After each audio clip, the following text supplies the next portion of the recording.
2 weeks off. He came back from sea, where he had been on assignment for 2 weeks. They had just paid him some money. He loaded all the money into the back pocket of his jeans and went drinking. Kai kai, schnapps, wine. He'll drink and fall into gutter.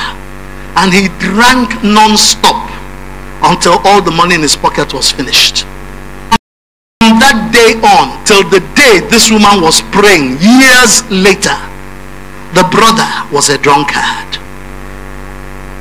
He lost his job in Slumberger. He lost his marriage, lost almost everything. But that night,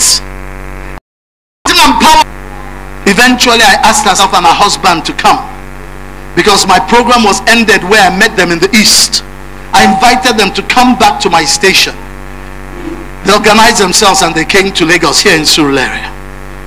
And the Lord revealed and said, ask her about her origins. Sister, who are you? Where do you come from? That is a question you will always hear me ask people. Who are you? Where do you come from? And story. Her mother had been barren for many years. Herself and her husband had gone everywhere goable, looking for fruit of the womb. One day they recommended one old woman. Go to her. Anything she tells you to do, if you can do it, you're sure to have your baby. And she went. The old woman said to her, if you see that small waterway there for the back of my house, that small river, yeah, go inside the water. When you're fully immersed inside the river, lay your hands on your womb and say to the river, say to the goddess of the river, give me a child. This child you give me is your child. I dedicate it to you. I dedicate and consecrate my womb to this river. My man did exactly that, and she took him. The first birth was this girl that was going through all this wahala. That is how her mother's covenants had entered her into marriage in the realm of the spirit, to the extent that awake or asleep, spirit husband will sleep with her anywhere at any time. 8 years of marriage, she had never been pregnant for one day. Man that loved her desperate, rich young architect, yet their marriage was hell on earth. Not fight, quarrel, anger, bitterness, yet the man kept loving her. And so we ministered as the Lord gave us in revelation. And by the time the deliverance was completed, the two of them went back to the east where they came from. And it was as if the marriage of years just started afresh. Baby, 8 days later at her naming ceremony. But what they didn't know, God revealed to the man of God, the black man you're seeing is a satanic security man. His name is Magu. Kabiesi put this thing the day the woman entered his palace, so that nobody will sleep with his wife. But when they quarreled and he pushed her out, wicked man, he refused to remove what he had put there. That is why all the remainder of her days, nobody married a beautiful good girl. She died without any man ever talking to her like a woman again. And the day this little girl was named and they gave her all of that woman's name, all the familiar spirits transferred to her life. That is why no boy sees her as a beautiful girl. They see her as an ugly black man. That is a men made juju for warfare.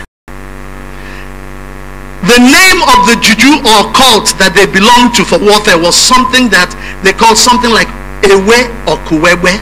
I don't know what it means, but the day she told me, that is how it sounded in my ear. Or Kuwewe. And the essence of it is that this village, they are shadows. When they enter battle, you can't kill them. You can't. They're here 1 minute, they disappear. You see something like a shadow passing you. One of them is standing behind you with a machete and cutting off your head.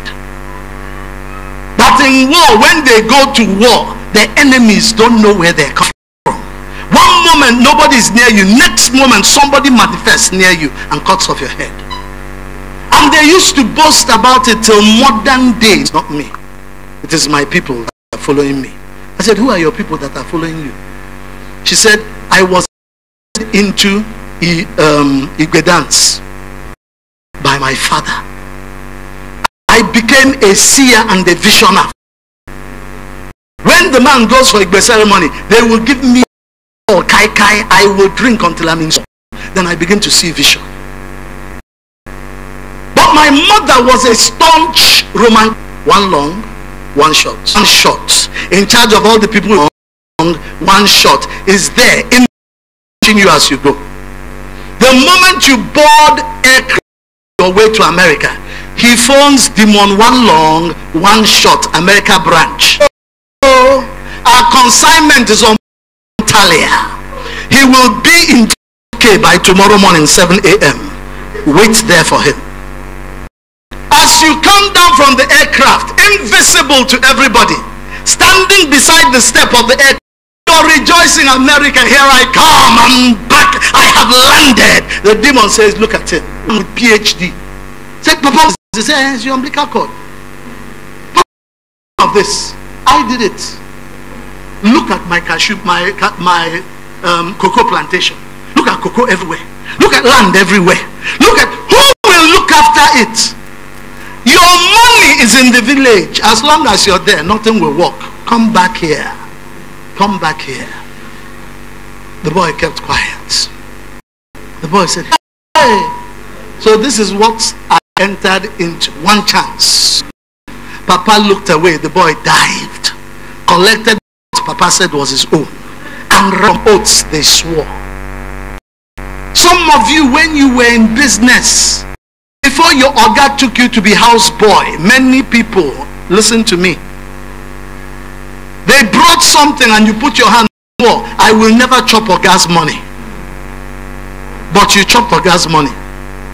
You used Oga's money to go out with your friends. After 2 years, you began to go out and drink on Saturday. It was your Oga's money you were chopping. Once in a while, you hide some money and use it and buy jeans. It was your Oga's money you were spending. This is now the thing holding you. That oath you swore, I will you spend the money that Oga did not spend. Many boys who sat in places where they and hear me, pulled it down, brought it down, opened it. What was inside the box? Human skull. Years ago in the ministry where I trained. So I came for the program. Everybody knew them in the whole church. I asked, where is this Madam so and so? They said she didn't come for the program, but look at her children. The children set eyes on me and just loved me. Me and the children bonded. Where is your mom? They said she was sick. One, Mama did not come. Day 2, Mama did not come. At the end of ministration on day 3, nowhere. I said to the children, when you get home, tell your mother that said she must be in church tomorrow. Now, if you know that this woman is not my mate, then I was in my 30s. I was a small boy. This woman and her husband were the very closest friends to my general overseer. So they're the kind of people that if my general overseer hears that you gave them order, if it sack you from the ministry, pata pata. So my being bold to say Madam must come to church tomorrow. Thank God the woman feared God and respected God. So when the children told her, the pastor said that you must come to church tomorrow, she came to church the next evening. And she was wearing sweater and she was shaking. You could see she was sick. I told her after service I'll pray for you. But when I was doing praise and worship service, the power of God hit her. And she fell under the anointing and scattered the whole auditorium. I had to pray and say, oh God, let the anointing. And the